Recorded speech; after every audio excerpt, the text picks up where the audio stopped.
Lo, kumusta? Mukhang hindi ka yata tumatanda ah. Parang isang araw lang akong nawala sa lugar na ito ah. Dahil tignan mo naman, batang-bata pa rin ang itsura mo.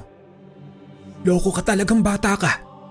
Sana, nagpasabi ka man lang na ngayon ka pala uuwi para nasundo kita sa bayan. Siyempre, sorpresa nga po yun, Lo. Ano ka ba? Grabe. Excited talaga akong makauwi, Lo. Mas gusto ko pa rin talaga dito sa atin. Siya nga pala, Lo. May mga pasalubong ako sa inyo.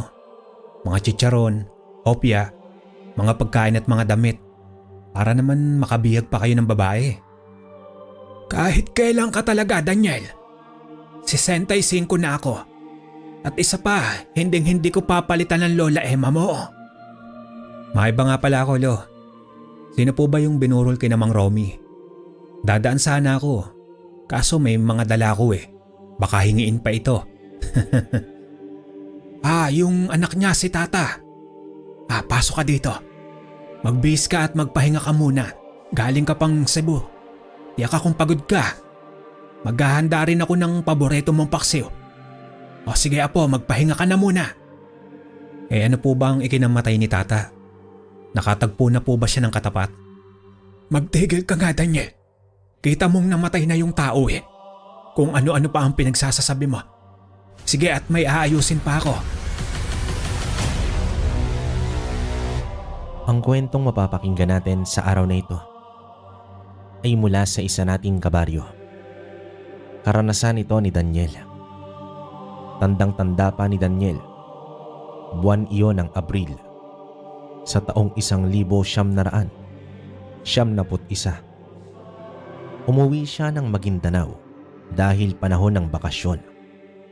Sa edad na 22 ay nasa sekundarya na siya sa kursong marino at nabigyan siya ng pagkakataong makapag-aral sa lungsod ng Cebu.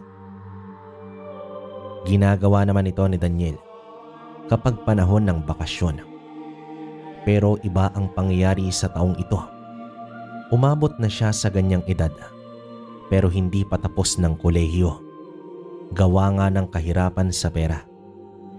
Masakit man sa kanya, ay kinakailangan niyang iwang mag-isa ang kanyang lolo Carding. Nabubuhay naman ang matanda mula sa perang ipinapadala ng mga anak niya na nasa Maynila na noon naninirahan. Ayaw kasi nito na umalis sa lugar dahil minsan na siyang nagpunta ng Maynila pero hindi naman siya sanay sa lugar na maingay. Sa katunayan niyan, nagkasakit pa nga siya kaya minabuti niyang bumalik at manatili sa liblib na baryo sa probinsya ng Maguindanao. Kinagabihan sa araw na iyon ay nakipaglamay itong si Daniel. Doon sila nagkita-kita ng mga kababata niya. Nagsugal at may konting inuman at doon niya nalaman ang tunay na dahilan sa pagkamatay ni Tata. Bahagya pa siyang natawa dahil ang sinasabing dahilan ay pinaslang daw ng aswang itong si Tata. Pero lahat ng nakasama niya sa mesa ay purong seryoso. May sumita pa nga sa kanyang pagtawa. Kahit hirap sa kanyang isipan na tanggapin ang dahilan, ay inintindi na lamang niya ang mga tao hanggang sa umuwi siya bandang hating gabi na. 5 bahay lang naman ang pagitan mula sa kanila. Olo, gising ka pa po pala. Sana sumama ka na lang po sa akin. Balita ko hindi ka pa daw po nakikipaglamay. Pero alam mo, Lo, nakakatawa naman yung dahilan. Pinaslang daw ng aswang si Tata. Nakahanap ka mo ng katapat yang si Tata. Napakahambog ba naman yung taong yan? Alam mo ba, Lo, kaya Tata ang tawag ko dyan. Kahit mas matanda sa akin. Dahil yan sa ginawa niya sa akin dati eh. Naalala mo nung sinapak niya ako ng walang dahilan? Kaya nga ako hindi dumalaw sa patay kahit 3 araw na yan nakaburol.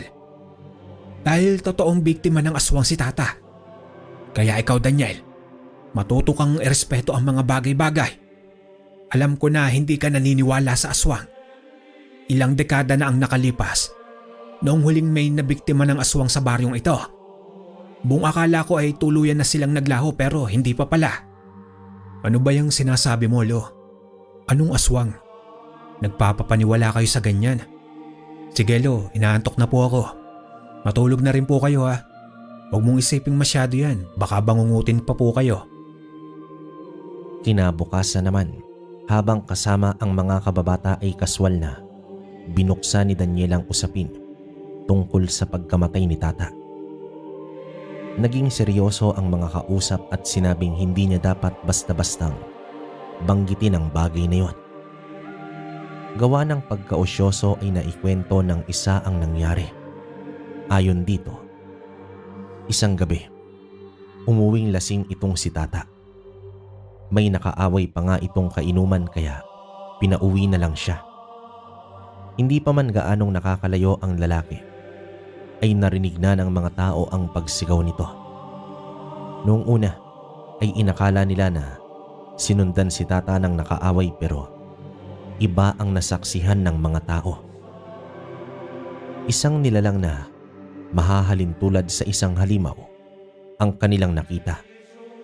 Malaking katawan na ubod ng itim, may mahaba at maputing buhok at may dalawang sungay sa noo.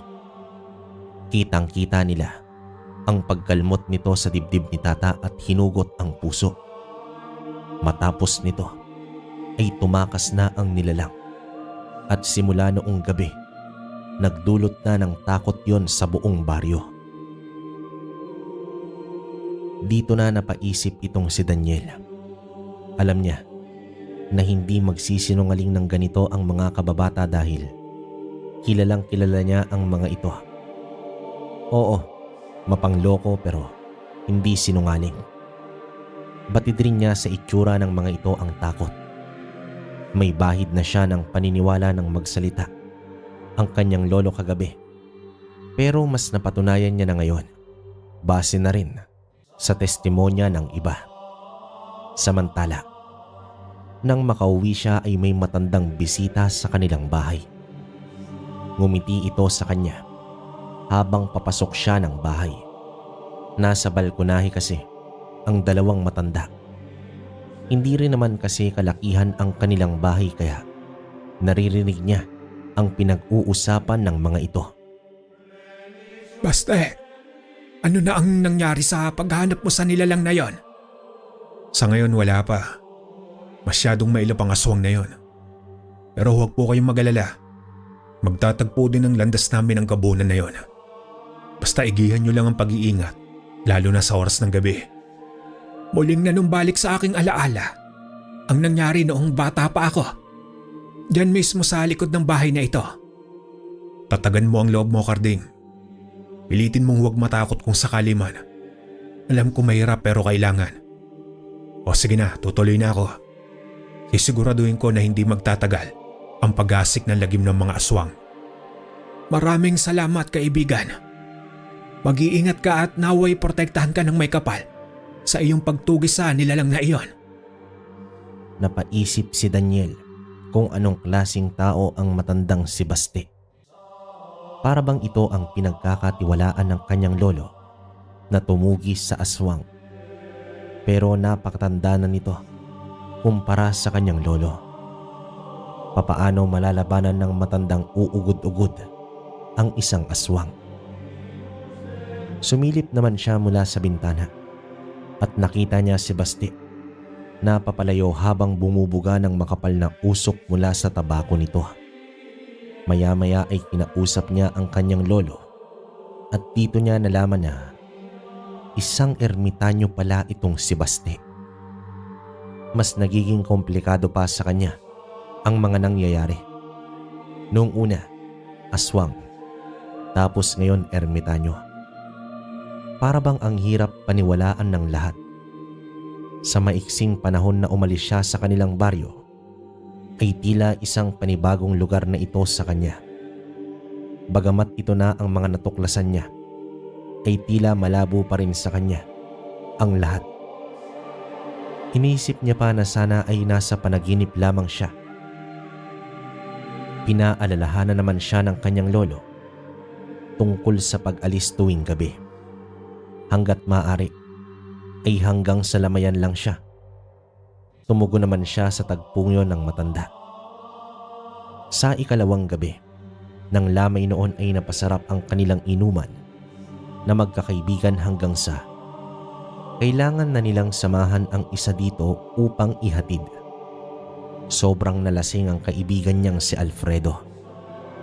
Karamihan sa lakad nito ay paatras na. Magkasama sila ni Pitong, kaibigan din niya, na inihatid itong si Alfredo. Sa kanilang paglalakad ay may nasipat silang lalaking nakatayo sa mismong gitna ng daan. Magalang na bumati itong si Daniel at sinabing maghahatid lang sila ng kaibigan. Ginawa niya ito upang tumabi ang naturang lalaki. Kaso lang, hindi ito kumilos. Hoy, hindi mo ba narinig ang sabi ng kaibigan ko? Tumabi ka dyan kung ayaw mong mabangga. Minahon ka nga, Pitong. Kilala mo ba yan? Hindi ko kasi namumukhaan eh. Hoy ikaw, sino ka ba? Bingi ka ba o sadyang sira lang yung ulo mo? Gumilid na lang tayo, Pitong. Hayaan na natin yan. At ayun na nga ang kanilang ginawa. Pero walang tigil sa paglilita niya si Pitong. Dala na rin sa espiritu ng alak. Iniwas ni Daniel na hindi matamaan ng flashlight sa mukha ang lalaki. Kaya sa baba na lang niya ito itinutok.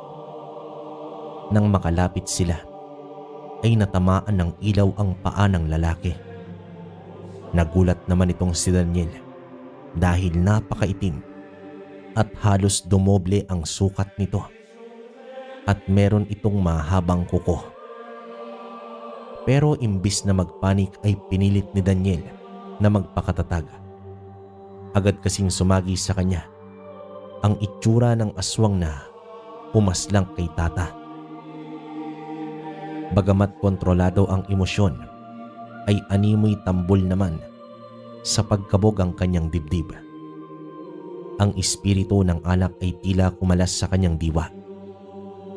Nang makalampas sila sa lalaking yon, ay narinig niya ang kakaibang paghinga. Samantalang si Pitong ay patuloy sa paglilita niya.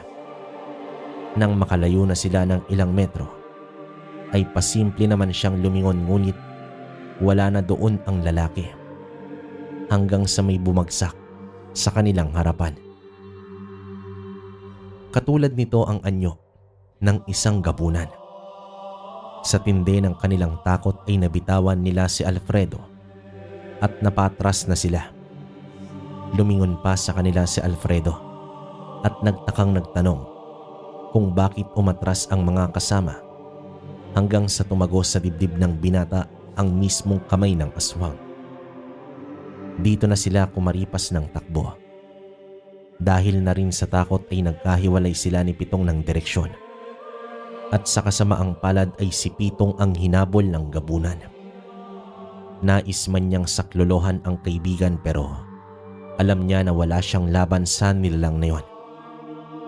Bumalik siya sa burol at sumigaw at itinuro ang kanyang pinanggalingan. Naalarma naman ang lahat ng tao sa lamay na yon dahil sa inasal ni Daniel. May iilang kalalakihan naman ang sumugod at tinanong kung nasaan ang aswang. Sa takot ni Daniel ay kumaripas na siya ng takbo papauwi. O Daniel, apo, bakit ka ba nagsisisigaw? Nakakabulaw sa mga kapitbahay. Nakainom ka ba? Lolo Carding, may aswang. Si Pitong at Alfredo patay na yata. Ano? Bakit? Ano ba ang nangyari? Umatake ang aswang sa lamay? Hindi po sa lamay, Lo. Inihatid kasi namin si Fredo. Doon po sa daan, may isang lalaki na humarang. Naging aswang po siya, Lo. Hinabol niya kami. Hindi ko na alam kung buhay pa ba si Pitong. Pero si Alfredo, wala na po siya, Lo. Diyos ko, Daniel. Di ba sinabi ko naman sa'yo na doon ka lang sa lamay? Bakit ka pa lumayo? Pero ang mahalaga ay ligtas ka. Pero ang mga kaibigan mo, Lolo Carding, ano na po ang gagawin natin? Buhay pa ba ang kaibigan ko? Natatakot po ako, Lo. Samantala, Nagkagulo naman ang mga tao mula sa may lamayan. Hindi na nila nakita si Pitong, pero si Alfredo ay natagpuan nila na wala ng buhay at wakwak ang dibdib. Tagos ito sa likuran. Inabukasan, kahit ang pagbaba ng hagdan ay hindi magawa ni Daniel dahil pa rin ito sa sobrang takot. Pakiramdam niya ay nariyan lang sa paligid ang aswang. Maya-maya ay dumating ang iilang mga tao kasama na ang pamilya nila ni Pitong at Alfredo. Hangad nila na maliwanagan kung ano ba ang nangyari sa kanilang kapamilya. Takot man pero isinalaysay ni Daniel ang lahat.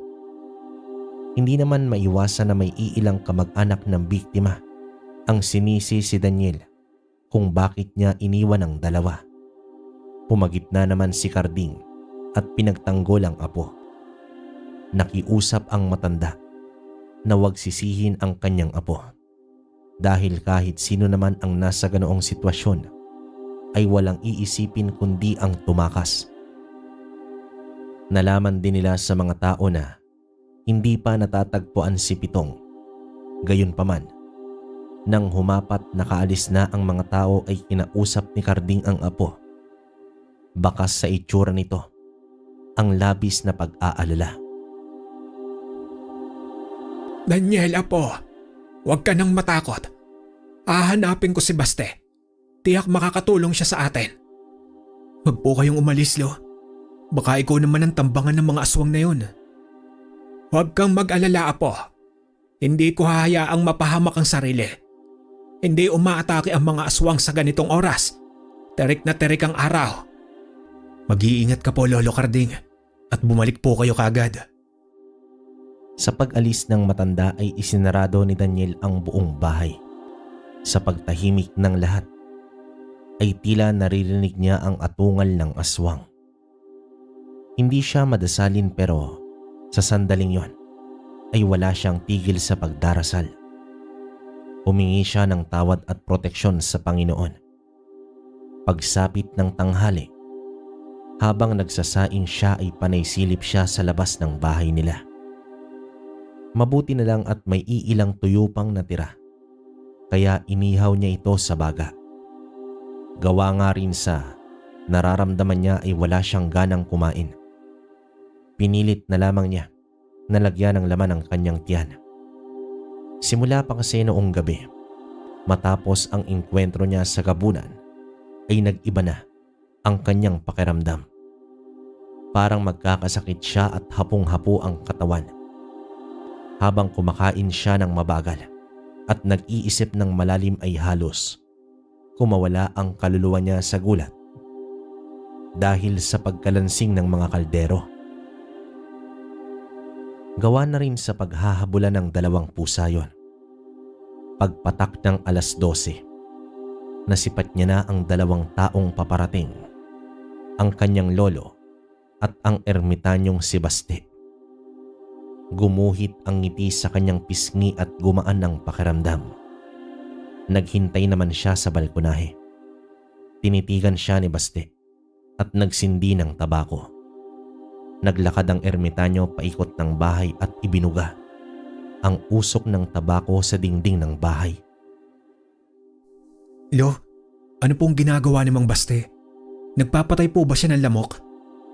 Gumagawa siya ng ritual, apo, para proteksyonan laban sa masasamang elemento. Protektado ka sa anumang panganib kapag nandito tayo sa loob ng bahay. O Baste, tapos ka na ba? Oo, Carding. Pero sa apo mo ay hindi pa. Halika dito, Daniel. Markado ka na ng aswang. Ubarin mo ang lahat ng iyong mga saplot at maligo ka. Ito ang mga dahon ng kalamansi. Ibabad mo ito sa tubig na ipampapaligo mo.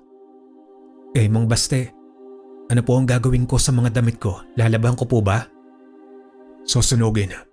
Magningas ka na nga po, Carding, at sunugin mo ang mga damit na pinagubaran ng apo mo. Matapos magawa nila ang utos ng ermitanyo, ay sa balkonahe sila tumambay habang umiinom ng kape. Nagawa na rin ni Baste na orasyonan si Daniel upang tuluyang mabura ang marka ng aswang. At dito mas nailahad ni Daniel sa ermitanyo ng malinaw ang tunay na nangyari nitong gabi. Tumatango-tango si Basti at nag-iisip. Tumayo siya at naglakad sa bakuran. Kasunod nito ay nagbigay siya ng payo sa dalawa na wag nang umalis kapag gabi. Bago naman mag-alas 5 ay nagwika si Daniel na bibili siya ng uulamin nila. Tiniyak naman niya ang matanda na maayos na ang kanyang lagay. Samantala, bago siya tumuloy sa palengke ay dumaan muna siya sa bahay ni Pitong. Hindi pa rin natagpuan ng lalaki at walang nagawa itong si Daniel, kundi ang manlumo. Mukhang hindi rin maganda ang tingin ng kapamilya ni Pitong sa kanya, kaya hindi na rin siya nagtagal pa. Bumili siya ng isda, tuyo, mga itlog at gulay. Habang nakikipagkwentuhan siya sa mga nagtitinda, ay biglang may malamig na hangin ang dumaan sa kanyang batok. Pansin na pansin niya yon dahil tila may dumampi na yelo sa kanyang batok. Napahawak siya bigla doon at sa di kalayuan ay nakita niya ang isang lalaki sa kalsada na nakangiti sa kanya. Para bang may pagnanasa itong kainin siya ng buhay. Sa hindi malamang dahilan, tila ba tumatahimik ang lahat at nakatutok lang ang atensyon niya sa lalaking yon. Nagmadali na siyang umalis. Mabuti na lang dahil buhay na buhay pa ang baryo.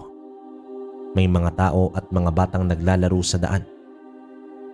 Hindi na siya tumingin sa iba, kundi sa tanging daan na tinatahak lang. Iniiwasan niya kasing makita pang muli ang lalaki sa palengke.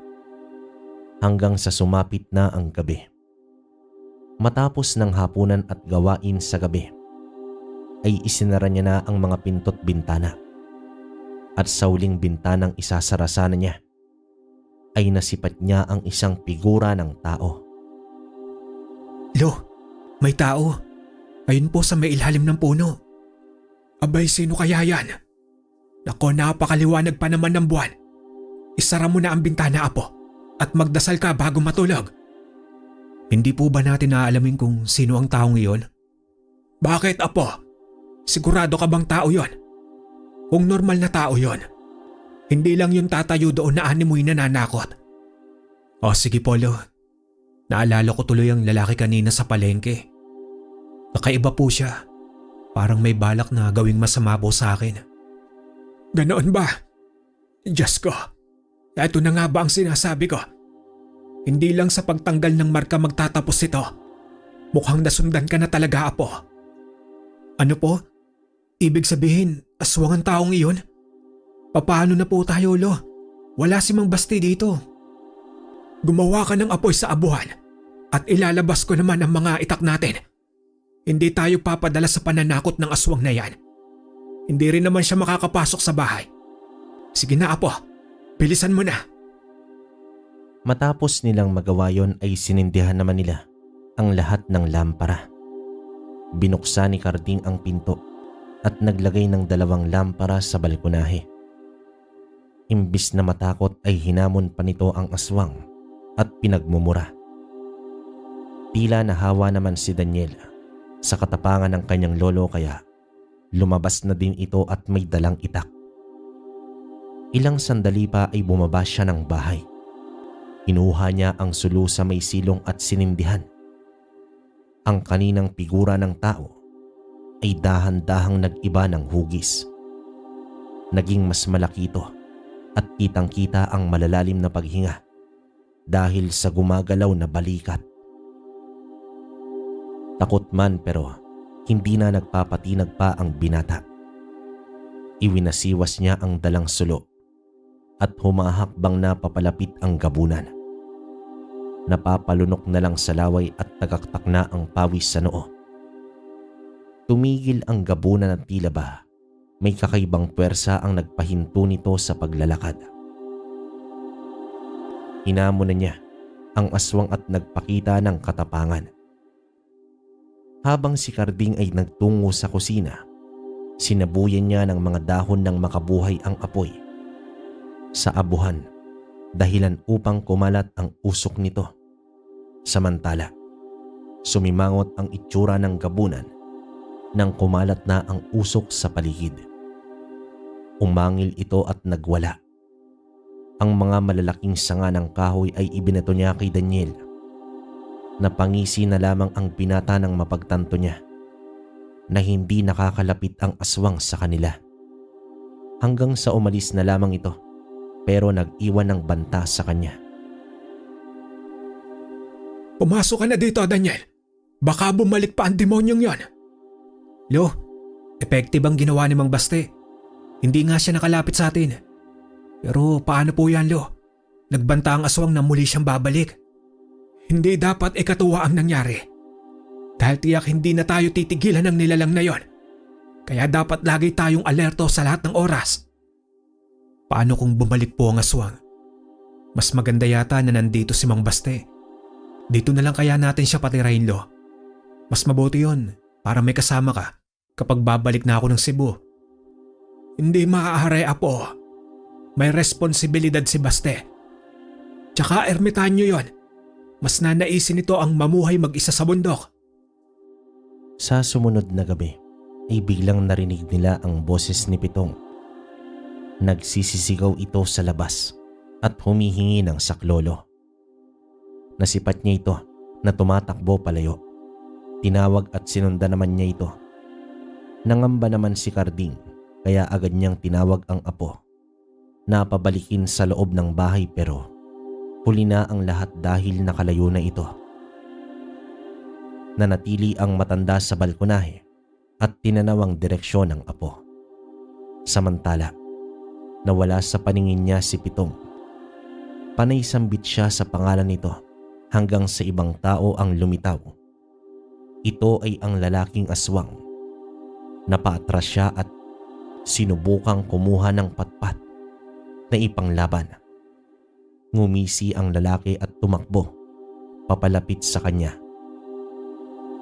Kumaripas naman siya ng takbo, pero dinig na dinig niya ang boses ng aswang na para bang nasa tabi lang mismo ng kanyang tenga.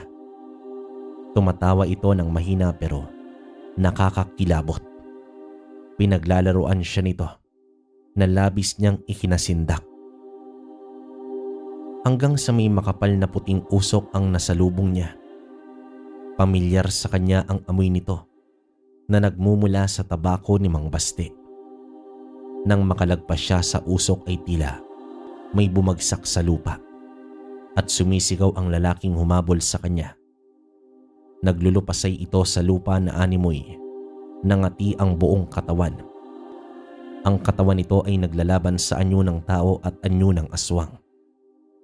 Nais nitong maging aswang ngunit tila may pumipigil dito dahilan upang sumigaw na ang lalaki. Lumantad si Baste na animoy walang nangyayari. Pasimple itong nagpapausok ng tabako at tinapik-tapik pa ng patpat ang lalaking naglulupasay. Dito napansin ni Daniel na sa tuwing nalalanghap ng aswang, ang usok ay nahihirapan itong huminga. Sa patuloy ng pagpapausok ng ermitanyo, ay halos lumuwa na ang mata ng lalaking yon. Nakapagpalit anyo ito ngunit hindi buo. Kumbaga, isang payat na bersyon ng isang gabunan. Pero wala na itong kakayahang makatayo at makalaban. Kumapang na ang aswang papalapit sa ermitanyo ngunit pinagkakatuwaan pa ito ng matanda. Tumatalon-talon pa ito paatras na umiiwas sa aswang hanggang sa tuluyang tumigil ito at umunat ang katawan. Kasunod nito ay ang pagpagpag ng agyo sa tabako sa mismong katawan ng aswang. At sa ilang sandali ay biglang nagliyab ang katawan nito. O Daniel, anong ginagawa mo dito sa labas? Di ba ang sabi ko huwag nang lumabas kapag gabi? Hinahabol ko po kasi ang kaibigan ko. Kitang-kita ko si Pitong. At pati yung boses niya kilala ko. Pero bigla po siya naglaho. Siya po yung kasamaan ko na tumakas sa aswang at hindi na natagpuan. Pitong, yun ba ang pangalan ng kaibigan mo? Naku, matagal nang patay yun. Nililin lang ka ng aswang na yan upang makalabas ka ng bahay. Kung hindi ka niya kayang pasukin sa loob, gagawa siya ng paraan upang ikaw mismo ang lalabas ng bahay. Mabuti na lang at napadaan ako dito. Ay nako. Sige, tara na. Ihatid na kita sa inyo. Maraming salamat po, Mang Baste. Kung hindi po dahil sa inyo, baka patay na po ako ngayon. Sa susunod, bata, huwag ka agad magtiwala lalo na sa taong matagal nang nawala. Ang mga nilalang katulad ng aswang ay tuso at mapanlinlang. Kalimitan sa mga biktima ay hindi inaatake ng aswang, kundi sila mismo ang lumalapit sa kapahamakang gawa nga ng pagkakalinlang. Daniel, apo, ikaw na ba yan? Naku, salamat sa Diyos at buhay ka. Baste, nahariyan ka din pala. Bakit, ano bang nangyari? Nalinlang kayo ng aswang, pero huwag ka mag-alala. Paparito talaga ako upang bigyan kayo ng habay, upang hindi mabiktima ng aswang, pero munti ka na. Malakas din ang kutob ko kanina, na hindi si Pitong ang lalaking iyon, kaso tumakbo na palayo si Daniel. Pasensya na po, Lo. Akala ko po kasi talaga. Di ba, sinisi din ako sa pamilya ni Pitong. O sige, pasok na tayo sa loob upang maibigay ko na sa inyo ang habay at madasalan ko kayo. Inabukasan, dumalo sila sa libing ni Tata. Pagkatapos ay pinulong sila ng kapitan sa sentro ng baryo. Nagpahayag ito ng pagdadalamhati at hinimok ang mga tao na maging vigilante. Kasalukuyang ding pinaglalamayan si Alfredo sa sandaling yon. Gayunpaman, nagbahagi din ng saloobin si Carding, pero hindi niya binanggit ang tungkol sa ermitanyo. Alinsunod na rin sa kailingan nito. Matapos ang pagpupulong ay nagsiuwian na ang lahat. Patuloy naman sa pag-uusap ang maglolo hanggang sa may napansin si Daniel na mga kalalakihang hindi pamilyar sa kanya. Mangyari kasi na kilala niya ang mga nasa baryo. Hindi man ito sa pangalan pero sa mukha ay kilalang kilala niya. Hindi na lamang niya ito sinabi sa matanda at patuloy na nakikipagkwentuhan. Tinatayang nasa 4 na kalalakihan. Hiwa-hiwalay naman ng mga ito na nakikihalubilo sa nagkukumpulang mga tao. Pagdating nila ng bahay, ay doon niya na ito sinabi sa kanyang lolo. Ayon sa matanda, hindi imposibleng walang re-resback sa namatay na aswang dahil isa ito sa kanilang mga ugali ang maghiganti. Bago pa sumaklob ang dilim ay naghanda na sila. Gumawa si Daniel ng mga boteng may lamang gaas at mitya. Sisindihan niya ito at itatapon sa kalaban. Kahit man lang sa ganoong paraan ay may panlaban siya sa mga aswang kung sakali man. Pero lumipas muna ang ilang gabi na nagiging payapa ang lahat. Hanggang sa ika-5 gabi, nadatnan niya ang kanyang lolo na nakatingala sa langit habang nasa bakuran. Lo, pumasok ka na po ng bahay. Ano po ba ang tinitignan mo dyan? Ang liwanag at ang ganda ng buwan. Pero sa kabila nito ay ang kadailimang nagbabadya. Sa mga panahong ganito, mas malakas ang mga aswang, apo. Yan ang sinasabi ng ating mga ninuno. Oo nga po, Lo. Ganyan din ang sinasabi sa mga napapanood ko. Alam mo ba, Lo, doon sa Cebu, kahit maingay pero magaan ang buhay doon. Dahil may kuryente, may telebisyon at kung ano-ano pa. Ba't di ka na lang po kaya sumama sa akin sa pagbalik ko doon? Naroon naman po sila tiya. Bakit nagtitis ka sa lugar na ito? Madilim na nga, may aswang pa. Shhh! Tumahimik ka, Daniel. Pakinggan mo. Parang may kakaibang ugong. Wala naman, Lo. Baka pagod na po kayo. Magpahinga na po muna tayo. Pakinggan mong mabuti. May kakaibang ugong sa hangin. Parang may humihinga. Dahil naman sa kakaibang naramdaman, ay pumanhik na ng bahi ang matanda. Nasa hagdan pa lang siya, ay biglang nag-alulungan ang mga aso. Agad nilang isinara ang mga pinto at mga bintana. Nag-iwan din sila ng mga nakasinding lampara sa paligid ng bahay upang madali nilang makita kung may nilalang na lalapit sa kanila.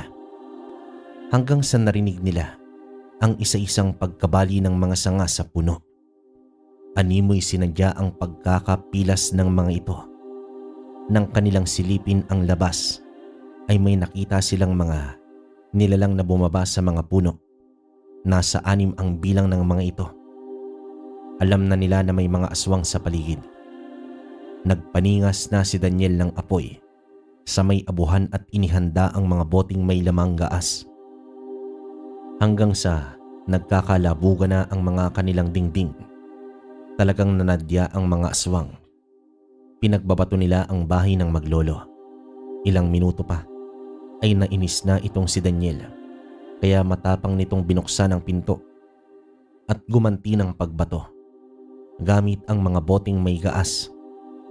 Nagliyab agad ang bahagi ng paligid kung saan 3 magkasunod ang ibinato ni Daniel. At dito tumambad sa kanya ang itsura ng mga gabunan. 2 sa mga ito ay nagpakita na sa kanya. Ano? Bakit ayaw niyong lumapit? Sige, lapit pa mga demonyo kayo. Apo, mag-iingat ka. Huwag kang bumaba ng bahay kahit anong mangyari. Huwag ka pong mag-alala, Lo. Patigasan kami ng mga ito kahit hanggang umaga pa. Umangil na ang mga gabunan at sa kabila ng naglalakihang anyo ay kahit sa bakod ay hindi sila makalapit. Bagay na nagpapalakas ng loob ni Daniel.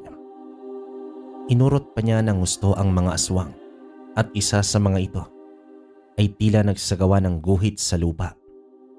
Lumuhod, dumipa at tumingala sa buwan. Makalipas ang ilang minuto ay tumayo ito at nakangising lumapit. Winasak nito ang bakod at sa walang pagdadalawang isip ay nakalapit na ito sa bahay. Mabilis na pumasok si Daniel at labis na nagtaka. Tila na kontra nito ang proteksyon ng ermitanyo. Niyugyog nito ang haligi ng bahay hanggang sumunod na ang lahat. Literal na pinalibutan ng 6 na gabunan ang kanilang bahay. Takot na ang maglolo. Ang pangontra nilang dahon ng makabuhay ay tila wala ng bisa. Hanggang sa umatungal ang mga nasa labas. Nang silipin ni Daniel ay nakita niya si Mang Basti na pinagpapalo ng tungkod ang isang gabunan. Sa tanda nito ay napakaliksing kumilos. Dito na rin naglakas loob si Daniel na muling lumabas at pinagbabato ang mga aswang. Nagliyab na ang paligid. 6 na gabunan laban sa nag-iisang ermitanyo, pero hindi man lang nakitaan ng takot ang matanda. Bagkus, mukhang nalilibang pa ito. Nakahilera na ang 6 na aswang at dito na nagsindi ng tabako ang ermitanyo. Sa pagbuga ng usok nito ay dahan-dahang humakbang paatras ang mga kalaban. Kakaiba ang usok ng ermitanyo dahil hindi ito sumasabay sa hangin. Parang may sarili itong buhay at may direksyong tinatahak. Gaulap naman ang kakapalan ng mga usok hanggang sa isa-isang nagtatakbuhan ang mga gabunan. Papalayo noon pero mabilis silang hinabol ng usok. Isa-isang napaluhod ang mga gabunan na parabang ginapos ng mga usok. Pumaikot sa liig nila ang usok dahilan upang masakal sila. Umaatungal at naghahabol ng hininga habang si Basti ay tinatapik-tapik pa ang tungkod sa kamay bago hinambalos sa mga nakaluhod na gabunan. Katulad sa naunang nasaksihan ni Daniel, nangisay ang mga aswang sa pamamagitan lang ng usok. Isa-isang pinatakan ng agyo at sabay-sabay nagliyab ang mga yon. Diyos ko, Baste. Mabuti at naparito ka. Paanong nangyari na nakalapit sila sa bahay? Yan ang isa sa katangian ng mga gabunan. May kakayahan silang makagawa ng pangontra. Sa unang hagupit ng pangontra ay natatalo sila. Pero asahan mo sa pangalawa ay wala na itong bisa sa kanila. Kamusta naman kayo? Wala bang nasaktan? Wala naman, Baste. Ilang aswang pa ba? Kailan pa ba ito matatapos? Habang may mundo, may aswang. Makalipas ang isang buwan, nakumbinsi rin ni Daniel na sumama ang matanda sa kanya. Masakit man kay Carding na iiwan ang bahay kung saan naroon ang alaala ng kanyang asawa at pamilyang binuo, ay wala na siyang magagawa pa. Mas mahalaga pa rin ang buhay. At sa huling pagkakataon ay nagpakitang muli si Basti. Labis na nagpasalamat ang maglolo sa ginawa nitong pagliligtas sa kanila. Samantala, dumating sila ng Cebu at doon sa anak niyang si Irma, tumuloy ang matanda. Hindi naman doon tumira si Daniel dahil malayo ito sa paaralan. Mas minabuti nito na mangupahan ng kwarto.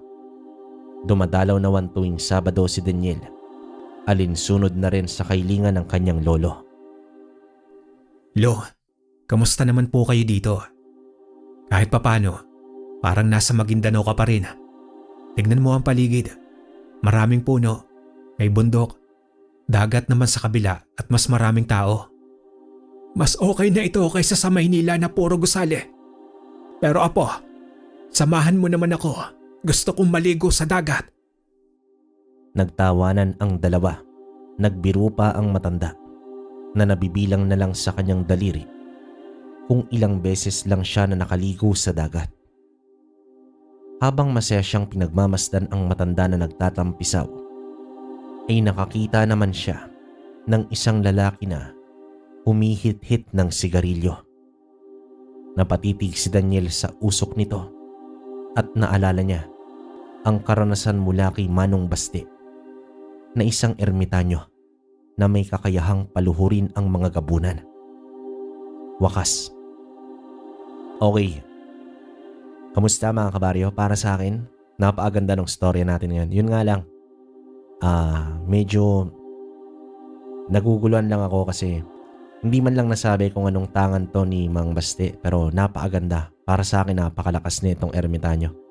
Hindi naman na natin kailangan alamin kasi yun nga, ermitanyo, alam nyo naman, sobrang lakas ng mga yan. Saka, grabe to, usok ng sigarilyo, di ba? Saka, ano ba yung kalaban nila? Gabunan.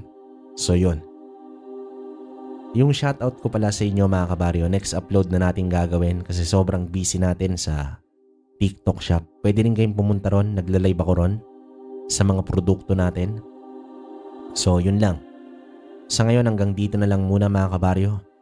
Hanggang sa susunod na kwento. Maraming salamat.